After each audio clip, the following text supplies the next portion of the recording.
आज हम भाई परमानंद को श्रद्धांजलि अर्पित कर रहे हैं, जिन्हें प्यार से भाई जी कहा जाता था। भाई परमानंद का जन्म पंजाब में हुआ था।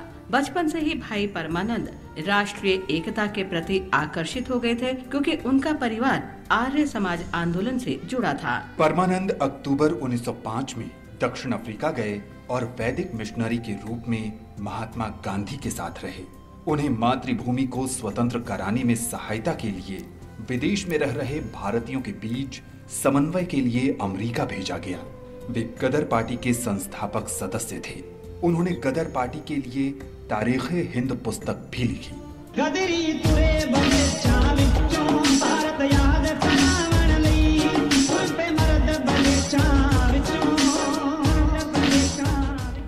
भारत लौटने पर उन्हें लाहौर षड्यंत्र केस में गिरफ्तार कर लिया गया। उन्हें 1920 तक अंडमान की सेलुलर जेल में रखा गया। ब्रिटिश राजा जॉर्ज पंचम के आम माफी आदेश के बाद 1920 में उन्हें रिहा कर दिया गया। जब गांधी जी ने राष्ट्रीय शिक्षा कार्यक्रम शुरू किया तो उन्होंने भाई परमानंद से सहयोग का आग्रह किया। भाई परमानंद के शिष्यों में भगत सिंह भी शामिल थे। भाई परमानंद जाति प्रथा के उन्मूलन के समर्थक भी थे। उन्होंने आर्य समाज के अंदर जाति उन्मूलन आंदोलन आरंभ किया था। 8 दिसंबर 1947 को परमानंद का निधन हो गया।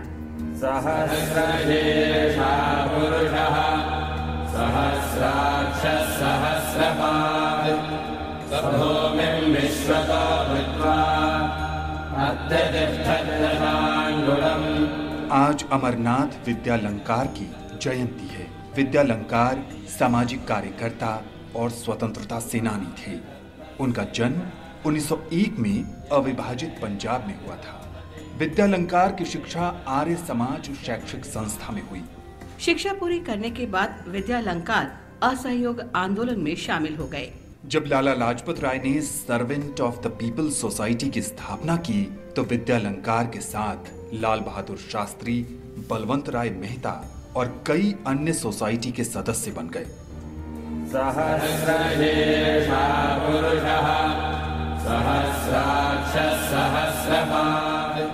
लाला लाजपत राय ने विद्यालंकार को लाहौर नेशनल कॉलेज में इतिहास पढ़ाने का दायित्व सौंपा, जहां भगत सिंह और उनके साथी भी पढ़ा करते थे। नेशनल कॉलेज बंद होने के बाद लाला लाजपत राय ने विद्यालंकार को हिसार भेजा, ताकि दूर दराज क्षेत्रों में अकाल पीड़ित लोगों की सहायता की जा सके। हरियाणा में उन्होंने मजदूर आंदोलन में महत्वपूर्ण भूमिका निभाई। गोलमेज सम्मेलनों की असफलता पर संपादकीय के कारण उन्हें 1931 में 2 वर्ष के लिए जेल भेज दिया गया। भारत छोड़ो आंदोलन के दौरान भी उन्हें 2 साल की जेल हुई। 1947 में विभाजन पर उन्होंने लोगों की सहायता के लिए बचाव दल बनाए। मातृभूमि के महान सपूत अमरनाथ विद्यालंकार की जयंती पर उन्हें श्रद्धांजलि। कभी कुछ ऐसी तान सुना। आज बालकृष्ण शर्मा की जयंती भी है। स्वतंत्रता सेनानी और हिंदी भाषा के कवि बालकृष्ण शर्मा का जन्म 8 दिसंबर 1897 को मध्य प्रदेश के शाजापुर जिले में हुआ था। वो कॉलेज की शिक्षा बीच में छोड़कर स्वाधीनता संग्राम में शामिल हो गए। 1917 में वे महान पत्रकार और प्रताप मैगजीन के संपादक गणेश शंकर विद्यार्थी के संपर्क में आए।